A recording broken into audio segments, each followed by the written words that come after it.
Hello दोस्तों, आज हम बात करेंगे राजा बिंदुसार के संपूर्ण इतिहास के बारे में। बिंदुसार सम्राट चंद्रगुप्त मौर्य के उत्तराधिकारी थे। उन्होंने भारत को विदेशी शत्रुओं से मुक्त कराकर अखंड भारत की नींव रखी। सम्राट बिंदुसार का जन्म 320 ईसा पूर्व पाटलिपुत्र में हुआ था। उनके पिता का नाम चंद्रगुप्त मौर्य तथा माता का नाम दुर्धरा था। दुर्धरा नंद वंश के राजा धनानंद की बहन थी। बिंदुसार को जन्म देते ही उनकी माता का देहांत हो गया था। चाणक्य चंद्रगुप्त को रोज थोड़ी थोड़ी मात्रा में विष दिया करते थे ताकि कोई घातक विष उन पर असर न कर सके और उनकी क्षमता बनी रहे। एक दिन दुर्धरा ने वह विषैला भोजन खा लिया तथा उनकी मृत्यु हो गई।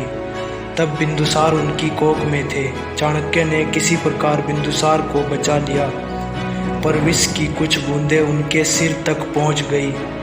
चाणक्य ने उनका नामकरण किया।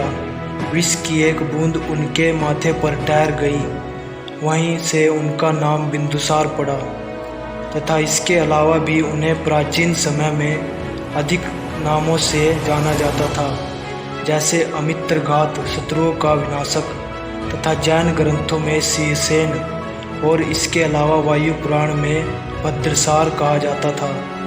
297 ईसा पूर्व बिंदुसार का राज्याभिषेक हुआ।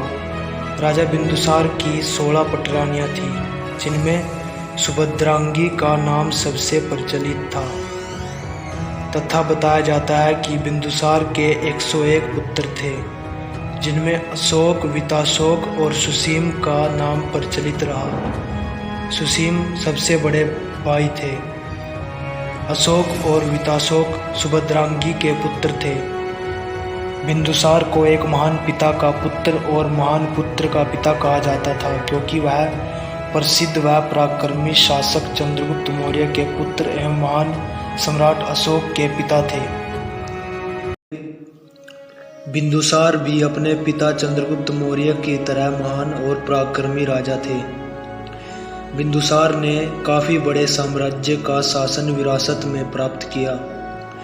उन्होंने दक्षिण भारत की तरफ भी राज्य का विस्तार किया। बिंदुसार ने अपने राज्य का अधिक विस्तार नहीं किया, परंतु अपने साम्राज्य को संरक्षित बनाए रखा। इतिहासकारों द्वारा बताया जाता है कि बिंदुसार ने अपने जीवन काल में अधिक युद्ध नहीं लड़े। इनके शासन के दौरान एक बार तक्षशिला में विद्रोह उत्पन्न हुआ। तब बिंदुसार ने अपने बड़े पुत्र सुसीम को तक्षशिला भेजा।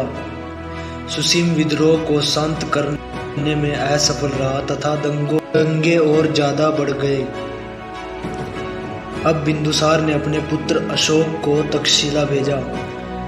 अशोक विद्रोह को जड़ से समाप्त करने में सफल रहा, जिससे पता चलता है कि बिंदुसार के पुत्र सम्राट अशोक महान और शक्तिशाली योद्धा थे। आचार्य चाणक्य बिंदुसार के शासन काल में भी प्रधानमंत्री के पद पर नियुक्त थे। इसके अलावा बिंदुसार के राजदरबार में सीरियाई राजदूत डायनोमैक्स भी था, जो कि मेगस्थनीज का उत्तराधिकारी था। इससे पता चलता है कि राजा बिंदुसार के यूनानी राजाओं के साथ भी अच्छे संबंध थे। बिंदुसार मौर्य की मृत्यु 270 ईसा पूर्व को पाटलिपुत्र में हुई थी। बिंदुसार ने भारत पर मौर्य साम्राज्य के शासक के रूप में लगभग 27 वर्षों तक शासन किया। उनकी मृत्यु का मुख्य कारण उनकी कमजोर व स्वास्थ्य स्थिति थी, जिसके उपरांत वे ज़्यादा बीमार पड़ गए और उनका देहांत हो गया। तो दोस्तों, कैसी लगी आपको हमारी जानकारी? अगर वीडियो अच्छी लगी हो तो वीडियो को लाइक करें और चैनल को सब्सक्राइब करें।